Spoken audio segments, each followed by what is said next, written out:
Hello everybody, welcome back to my channel, Razzle Dazzle, Razzle Dazzle. Been dyeing yarn. I made a headband for winter time with the yarn that I dyed. This color here. Just experimenting in experimental mode. And I did a little scrunchie to match because this is kind of like the look that I have in the winter time. I always pile my hair up top here. And then I got my headband.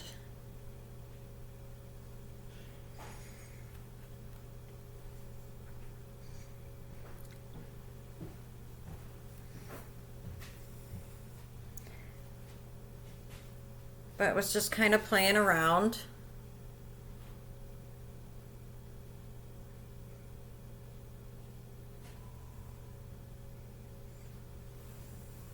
Trying to see what I could make with 150 yards.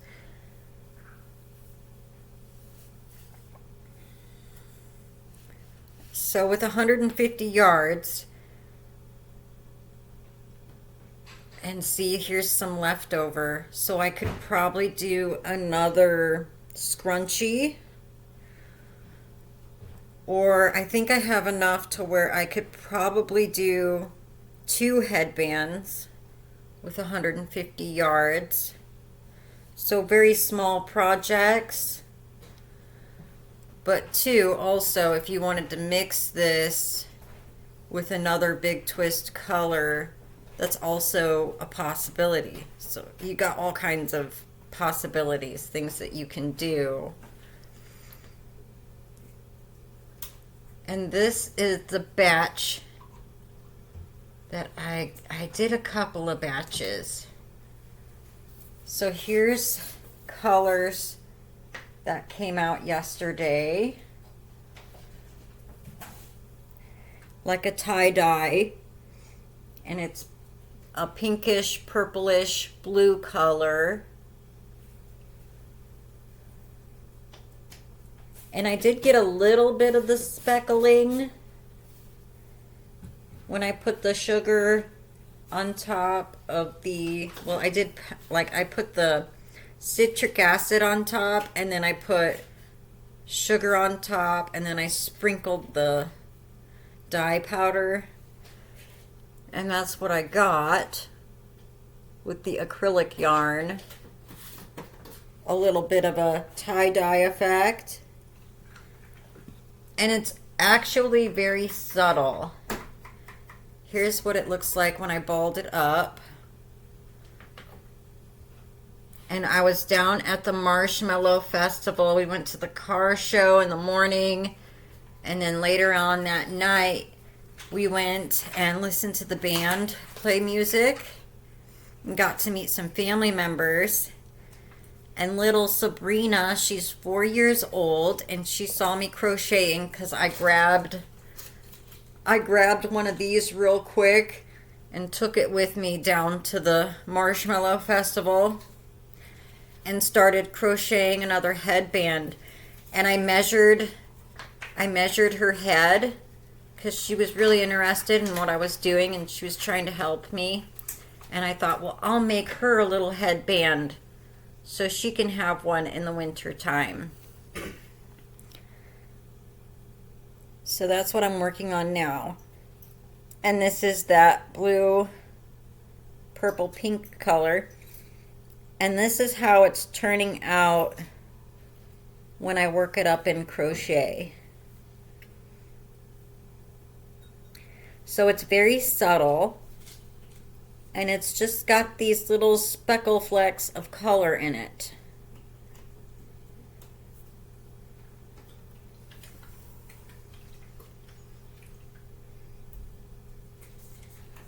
So nothing too crazy, very subtle.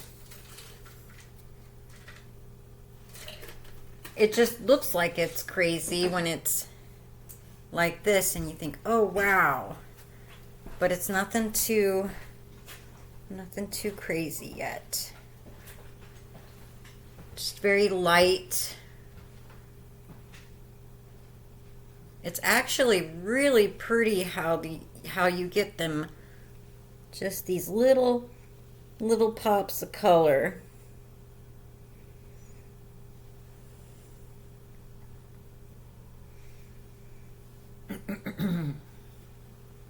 So I'm still experimenting. And then this is one that just came out of the dryer that I was working on with the dyeing. I'm trying all kinds of different experiments, and I still have this nasty cold, and you know, because the weather's changing. Now it's getting colder outside, and I just want to cough. I've been coughing all month.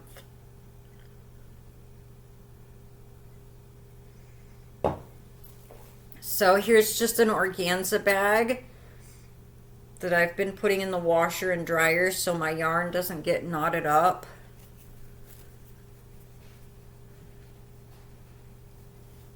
So I got a solution for that problem. These are still just a little damp. And this turned out to be a green color. I used a bunch of different green and yellow colors. And it's very subtle. But you can see I did achieve a little bit of the specks. I got a couple of little speckles in there.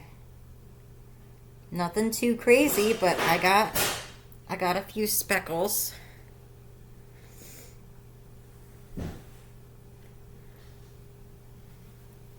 And it's just very subtle. So I think what happens with dyeing the acrylic, the darker colors overpower the lighter colors. So it's almost like you have to do a double dyeing process with acrylic. Now with wool, you can use both dark and light colors and it doesn't affect it. But with acrylic, the darker colors just take over and it covers up the lighter colors. So I think what's going to happen is I have to do the dark colors first.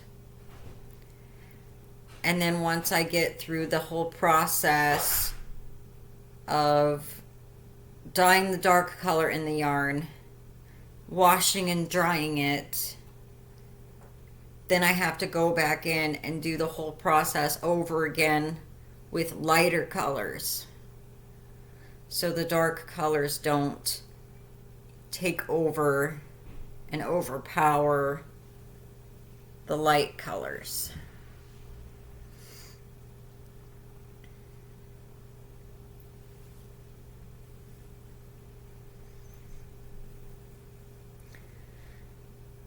So I'm glad that I took my 4 days off to experiment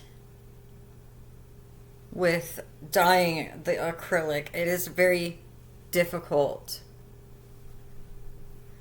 to figure out how to do it. I want more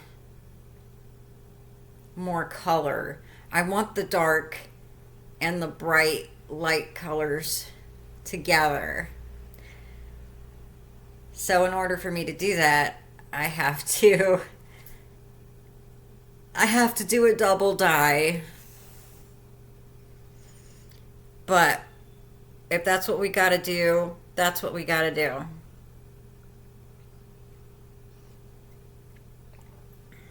Not to say that this didn't, I mean, it's pretty. The yarn does what it wants to do. And it's very pretty. It's very subtle. Very light. When you go to crochet it up, it's nothing too crazy. It's still pretty. It does whatever it wants to do. But I think in order to get the wow factor, I have to double dye.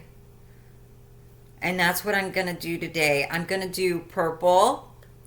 And I'm going to do like a tie-dye effect because that seems to be what's going on with the yarn. It likes to just be a tie-dye. And I'm going to rubber band some areas off like you would in tie-dye. And hopefully the purple doesn't go through that rubber band because we want those areas to stay white. So then when I go to double dye and put another color in, we can get the lighter colors like the pink or the yellow or the orange or the green, because those seem to be lighter colors than the purple and blue. So purple and blue are sticking pretty good. But the other colors just don't want to stick very good. So I either get the light, which is this green, or the darker colors.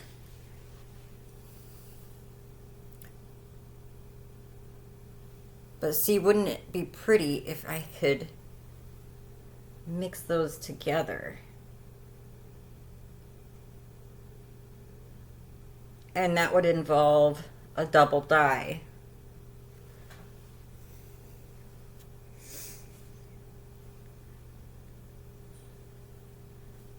So I tried to do sugar on top. I did the citric acid, put the sugar on top, and then did the sprinkled dye powder.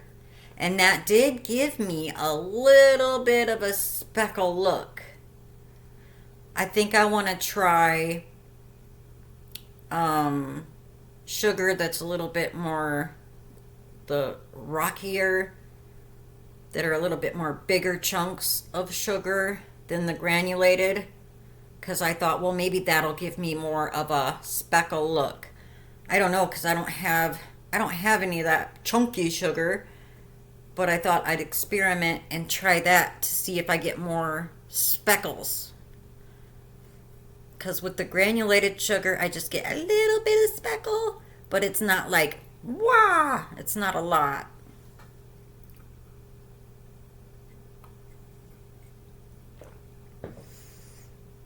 And I'm gonna do a bunch of the purple and rubber banding things off today, so I have a larger quantity to work with. I think I got up to 6. I'm up to 6 now. Like, I have 6 of these that I did. And I don't know if I'm going to go back in on this or just leave it as it is. I'm not sure yet. Also, Lady Crochet, Manuela, she just put a tutorial for the Dutch flower square. It is so pretty. I love it. And so today, while I'm dyeing my yarn, I would like to experiment with the colors that I just did and do a Dutch flower square with her tutorial to see how the colors look in her square pattern. You guys should check it out because it is so pretty. And I'm pretty sure she just came up with that out of her head, and it's gorgeous. I'm like, wow, that is some talent. Very nice. So I figured that would be so cute to do those squares, because with 150 yards, I wonder how many squares I can get. I should be able to get at least two, maybe even three, because it's 150 yards. So there's not like crazy amounts on my little, it's just a little mini skein. And you can mix different colors, mix different big twist colors with it, which is kind of what I was going for too. Like if you just want to keep, there's all kinds of things you can come up with. So I'm definitely going to watch her tutorial. Of course, I'm left-handed. She's got the left-handed tutorial, and then she has the right-handed tutorial. She's ambidextrous. She does both, which is really nice, and I'm very grateful for everybody that, does the both left and right-handed, because I'm very much left-handed, and that helps a lot. I had a lot of trouble with that when, as a beginner, learning how to crochet because I'm left-handed.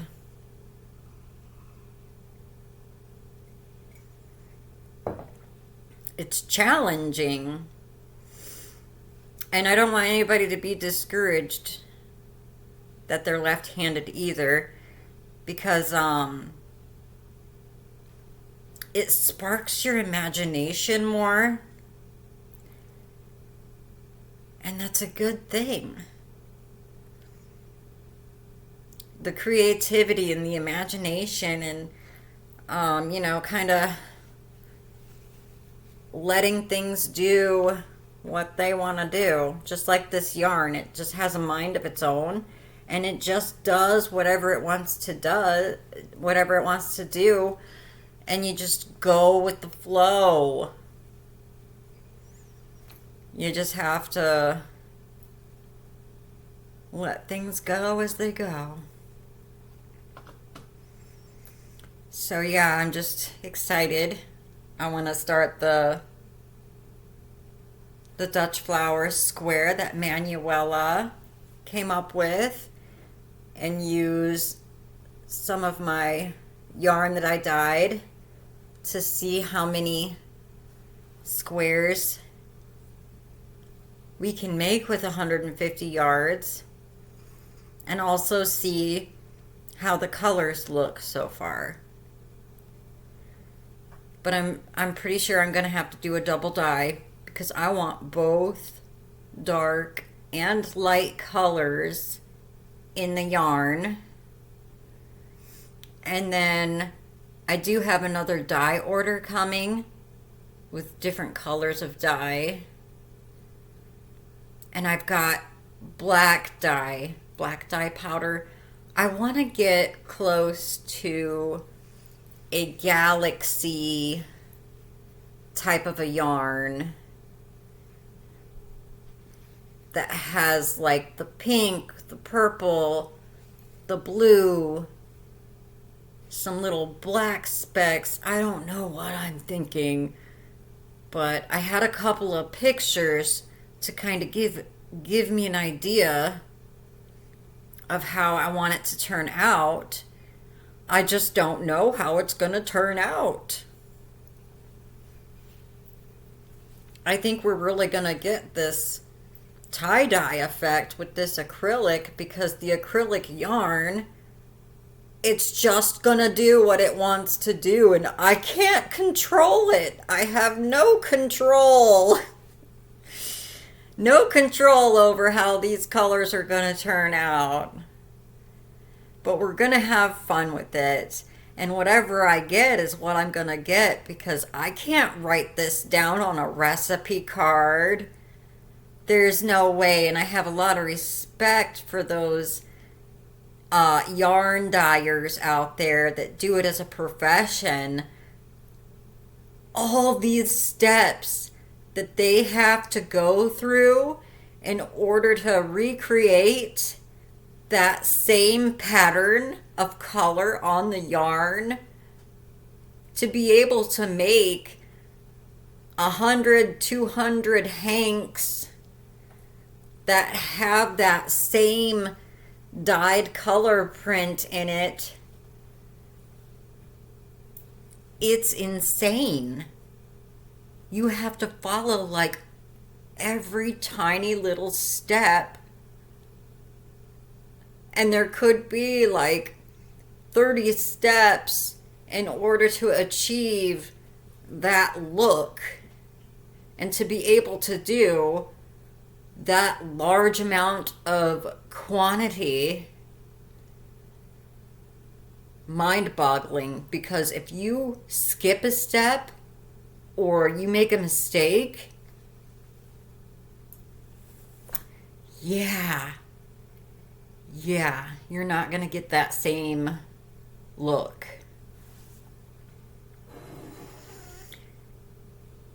You're talking a lot of time. So it's insane the amount of time and how many hours that they put into being able to make such a large quantity. And I'm just a baby. I'm just learning right now, and I think I'm like, I can't write a recipe down. I'm not ready for that. That's insane. So I think all I'm going to do today is I'm just going to try and do as many as I can for today to try and have that same pattern. So that way I can have it ready to do a double dye when I am getting my week off at the end of September. So it'll be ready for that next dyeing process. So far I'm up to 6. I got up to 6. 6 of the hanks where it came out to that same dye lot. So today I'm going to go hardcore. And it's just going to be like the first dyeing process. I got 2 days left. I got today and tomorrow, and then I have to go back to work.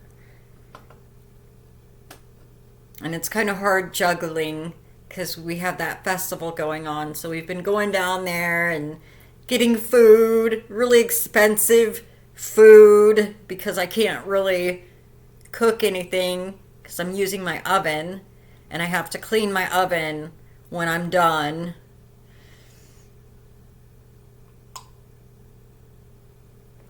I have been using my microwave though. So we got the microwave, and I do have a air fryer too that I've been using. So I better get to work, guys, and I'm super excited that, when I'm waiting for stuff in the oven, or if I'm waiting for stuff in the dryer and in the washer, I can spend some time crocheting up some Dutch flower squares. So, alrighty, I'm gonna let you guys go, and we'll see how things turn out today. You guys have a good day. Bye.